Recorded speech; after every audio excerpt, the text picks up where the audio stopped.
he'll allow us this moment. It feels as if he hits something, he just bobble. That.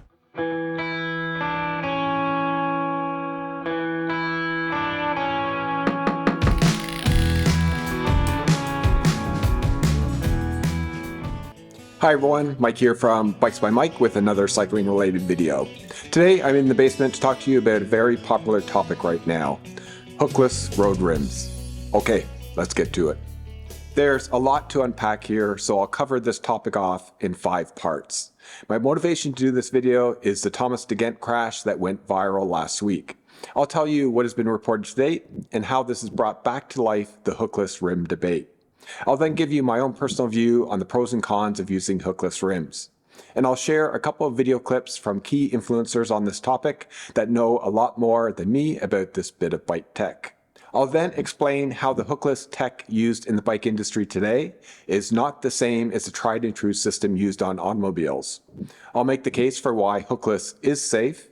And finally, I'll wrap things up by telling you how I really feel about hookless technology.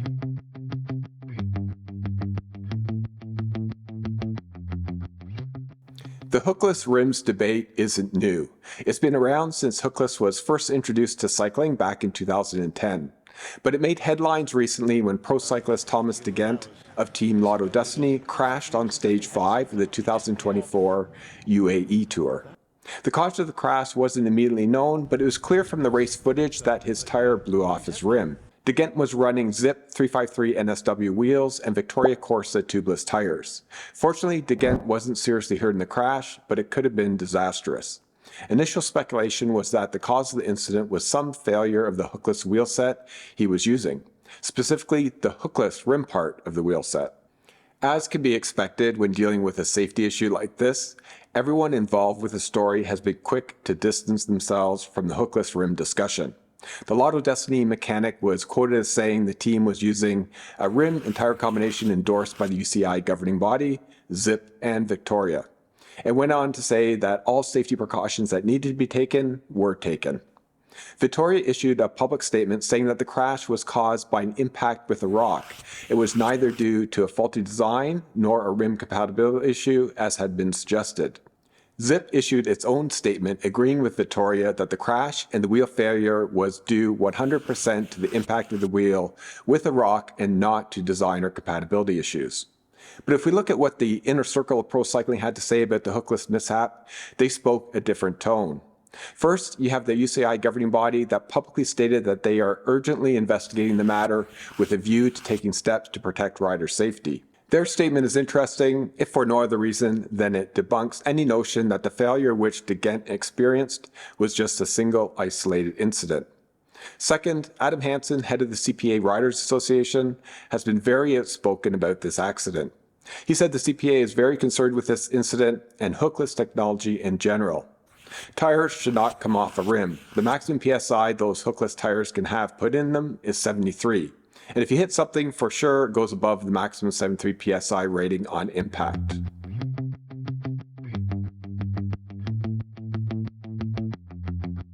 That 73 PSI ceiling is the issue with hookless rims. Unlike what you find with clincher or tubular style rims, hookless rims have very specific, and I would say overly narrow, safe operating tolerances. That said, most of the business do agree that if you run hookless compatible tires, sized to fit your internal rim width, and the rim is from a quality built rim manufacturer, and inflated to no more than 73 PSI or 5.0 bar, the wheel is safe to ride. But what if you hit a rock and drive that internal pressure above 73 PSI? What happens then? This is why the hookless rim debate rarely comes up when talking about mountain bikes and gravel wheel sets. Because with those types of wheels, you're running tire pressures well below the maximum permitted limit. But with road, that's simply not the case. How many riders, especially amateur recreational cyclists, are riding more than 73 PSI in their 28C road tires? Given I see a good chunk of the recreational cyclists not even using a tire gauge, and given many bicycle pump gauges are wildly inaccurate, my guess is that it's a fairly large minority of the cyclists. 20%, 10%? Let's be very conservative and say it's only 1 in 100 riders that are riding hookless wheel sets outside the safety standards. Is it acceptable to have that many riders whipping along asphalt with tires that could blow off rims? If that is an acceptable risk, hookless rims must be the next best thing to the modern drivetrain. But they aren't. Let's be honest. Whatever benefits they offer, they are modest at best or non-existent at worst. Proponents of hookless technology typically cite 4 advantages hookless rims hold over conventional Klitscher-style wheels: improved aerodynamics, reduced weight, better ride feel, and stronger rims. I'll deal with these collectively and not individually, because quite frankly, there's almost no objective independent data available to assess whether these benefits exist, and if they do, to what extent. What you will find are a lot of motherhood statements from various marketing departments, like this one from Cadex. I would go even further to say that even more so than any other bicycle component, there is little data available to assess the performance claim made by manufacturers of these rims. Fortunately, there are several voices in the bike community that have a lot of expertise to bring to the table, and there is a common message I'm hearing from a lot of them: that road hookless technology is a solution in search of a problem. Josh Portner is the current CEO of the cycling accessories company Silka. He is highly respected within industry as someone that knows a lot about bike tech and aerodynamics in particular. He's a particularly interesting voice on this topic as he previously held the position of technical director at Zip Wheels. Zip, Envy, and Cadex are the 3 biggest bike brands using hookless technology today.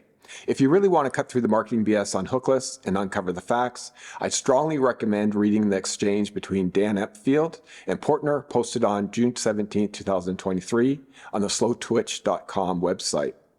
Josh is very blunt when it comes to the reason why hookless was first introduced to cyclists. He says, "Hookless did not start as a performance-related technology seeking an actual consumer benefit. This was a manufacturing advance that allowed companies to make carbon wheels both cheaper and more quickly than they can make hook bead-style rims.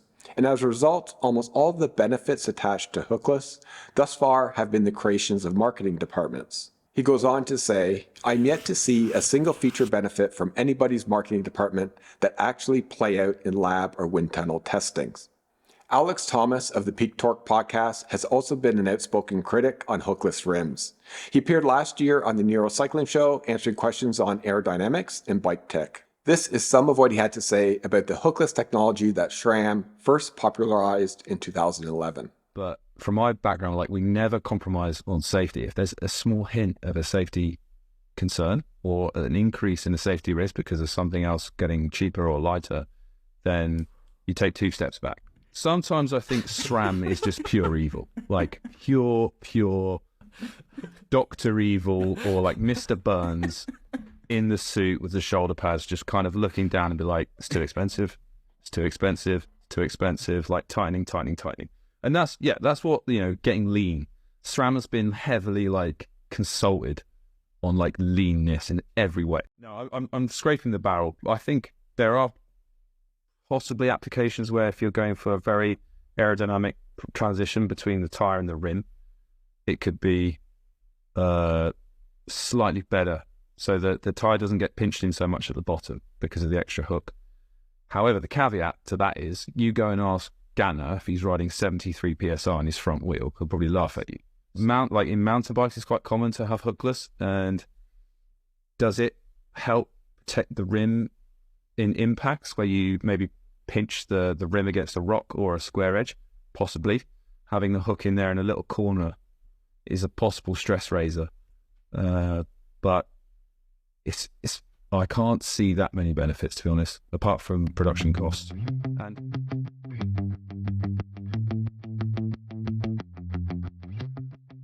I mentioned earlier that hookless was introduced to cycling back in 2010, but this technology was used in the automotive industry for decades before this. Hookless is not some brilliant bit of new tech developed by SRAM and others in the bike industry. It was a technology that was proven successful for use in a similar, but noticeably different, application. I emphasize noticeably different because you hear too often proponents of hookless saying that this technology is not new. It's been proven safe in the automotive industry for years. But the hookless wheels and the tires used on those car rims are completely different than what you'll find on a hookless bicycle wheel. As you can see from this wheel cutout, car tires are built to be incredibly strong, as they should be. Among the layers are 2 steel belts and 2 layers of body ply. But the most noticeable difference is the tire bead, which is a cluster of steel strands. This is what keeps a car tire from blowing off the rim. But for the majority of us that are using foldable bike tires, our tire beads are constructed of synthetic materials, like Kevlar. Our tire beads are more flexible and not as durable as steel beads, which is why folding tires are foldable. Since hookless rims don't have a hook to keep a tire from blowing off a rim, most of the force within an inflated tire that tries to blow it off is being counterbalanced by the resistance from the tire bead. As you can imagine, the bead needs to be tight, strong, and very resistant to stretching. Going back to our car, tire, and rim, it is this very strong bead that requires a massive hydraulic tool like this and thousands of pounds of force to both remove and install car tires. Needless to say, a couple bicycle tire levers aren't going to do the trick. The fact that you can mount a hookless compatible bicycle tire onto a hookless rim with just a couple tire levers, or sometimes just the palm of your hands, should at least make you question the bead and tire interface bond. If a tire goes on a rim that easily, it also means it can come off that easily. So no, hookless car setups are not the same as hookless bicycle wheels. So there.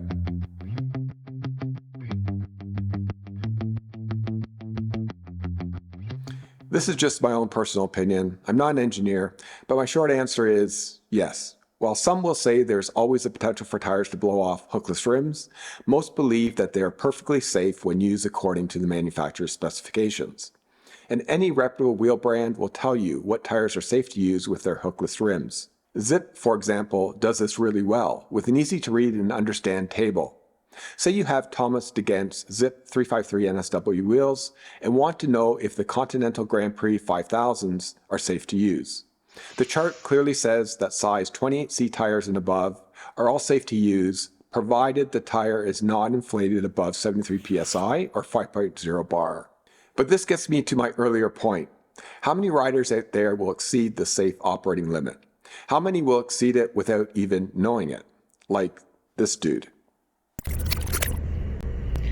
My friggin' Zip wheel blew off. Too much pressure, wasn't it? 110.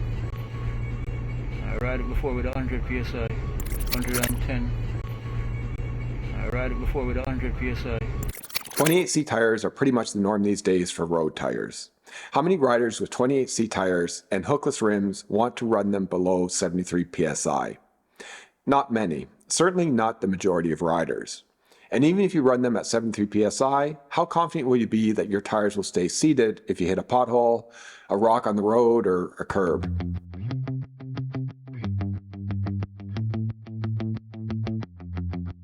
So I don't have any wheel sets with hookless rims, but I have no concerns using them on a mountain bike or a gravel bike. The tire pressures used for those are well below the manufacturer's recommendation of 73 psi, and you rarely hear about failures with these types of wheels. So while I don't see any real benefit to going hookless, I wouldn't freak out if I woke up and saw them mounted on my mountain bike. Well, yeah, I'd freak out, but for a different reason. But it's a different story for road wheel sets. I only see the downside, no upside to riding hookless.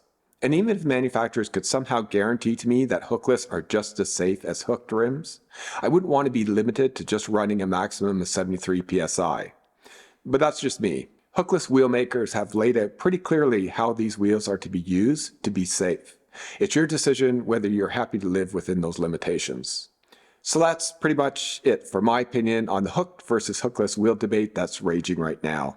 I'm sure there'll be a lot more to be said on this topic in the coming weeks, especially on the pro circuit. Let me know in the comments section what you think about hookless rims, especially their use on road bikes.